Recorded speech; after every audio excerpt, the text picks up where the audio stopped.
በፊንቴክ ኢንቨስትመንት የማጭበርበር ወንጀል የተጠረጠሩ አርቲስቶችና ቲክቶከሮች የዋስትና መብታቸው እንዲከበርላቸው የፌዴራል ከፍተኛ ፍርድ ቤት ልደታ ምድብ ችሎት ወሰነ።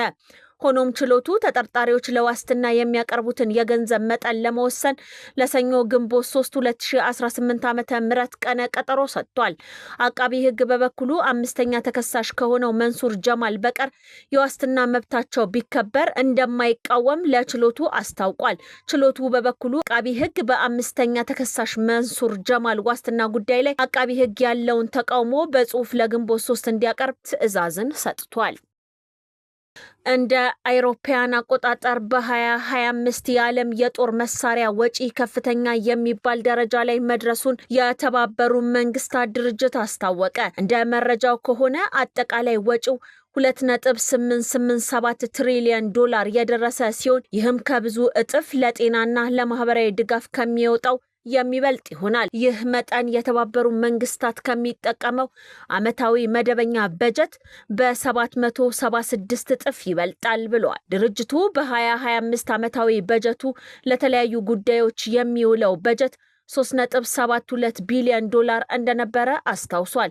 ይህ በዚሁ የሚቀጥል ከሆነ በ2035 የዓለም ወታደራዊ በጀት 6.6 ትሪሊዮን ሊደርስ እንደሚችል ከዚህ ቀደም ድርጅቱ ትንበያ አስቀምጦ ነበር። የተባበሩት መንግስታት ድርጅት ይህ እጅግ ከፍተኛ የሆነው የገንዘብ መጠን ለረሃብ ማስታገሻ፣ የጤና አገልግሎቶችና ለዘላቂ ልማት ከሚውለው በጀት ጋር ሲነጻጸር እጅግ ሰፊ ልዩነት አለው ብሏል። በአሁኑ ወቅት መሰረታዊ ለሆኑ ሰብአዊ ፍላጎቶች የሚመደበው የገንዘብ ድጋፍ እያነሰ በመምጣቱ የዓለም መንግስታት ቅድሚያ መስጠት ያለባቸው የኢንቨስትመንት ጉዳዮች በአስቸኳይ መመርመር እንዳለባቸው ይህ አስፈላጊ ነው ሲል ጥሪ አቅርቧል። እንደ መደበኛ ከሆነ የተባበሩት መንግስታት ከሚያገኘው በጀት ዓለም ለሰላምና ለልማት ከምታውለው በጀት ይልቅ ለጦርነትና ለጦር መሳሪያ የምታወጣው ወጪ በከፍተኛ ሁኔታ እየጨመረ መምጣቱን የሚያሳይ ነው። መረጃዎች እንደሚያሳዩት ከሆነ የአሃዝ ለ11 ተከታታይ ዓመታት የታየው ከፍተኛ እድገት ሲሆን ባለፉት 10 ዓመታት ብቻ የዓለም ወታደራዊ ወጪ 41 በመቶ ጨምሯል።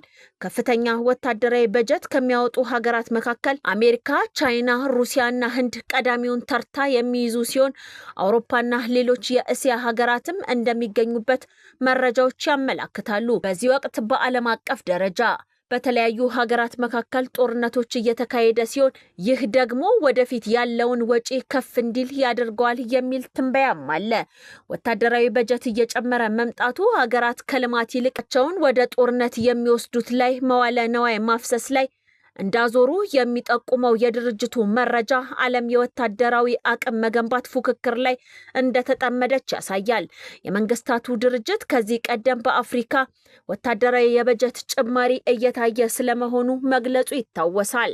ድርጅቱ በተለይም ምስራቅ አፍሪካ በሶማሊያ ለሰላም አስከባሪዎች ገንዘብ ሲያፈላልግ ነበር። ኢትዮጵያ ደግሞ በውስጥ ግጭቶች ምክንያት ከቅርብ ጊዜ ወዲህ ወታደራዊ በጀቷን እየጨመረች የመጣች መሆኑን፣ ሱዳንም ተመሳሳይ ሁኔታ ላይ እንደምትገኝ የጸጥታ ጥናት ኢንስቲትዩት ለአፍሪካ መረጃ ያሳያል። በአፍሪካ ሽብርተኝነትን ለመዋጋት የሚጨምሩ በጀቶች በተመሳሳይ እንደ ኬንያ፣ ኡጋንዳ፣ ማሊ፣ ቡርኪና ፋሶ ባሉና ሌሎችም አገራት ላይ እያሻቀበ ነው ብሏል። በመድኃኒት ስም ሲጓጓዝ የነበረው የ13 ሚሊዮን ዶላር የጦር መሳሪያ በኤሚሬትስ መያዙ ተሰማ።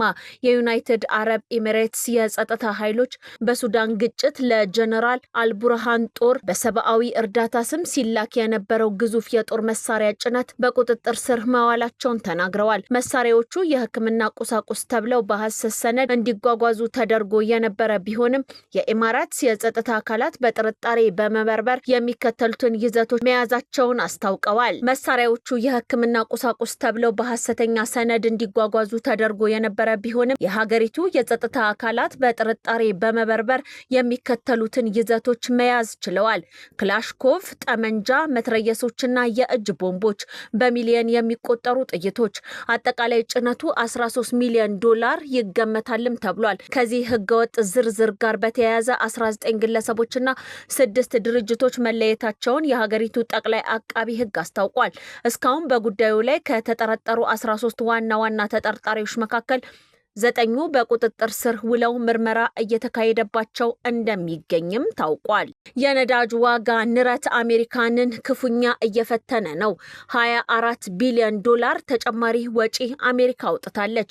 በአሜሪካና በኢራን መካከል የተቀሰቀሰው ጦርነት በዓለም አቀፍ የነዳጅ ገበያ ላይ ባደረሰው ጫና ምክንያት አሜሪካውያን አሽከርካሪዎች ባለፉት 2 ወራት ውስጥ ብቻ ለነዳጅ 24 ቢሊዮን ዶላር የሚጠጋ ተጨማሪ ወጪ ለማውጣት ተገደዋል።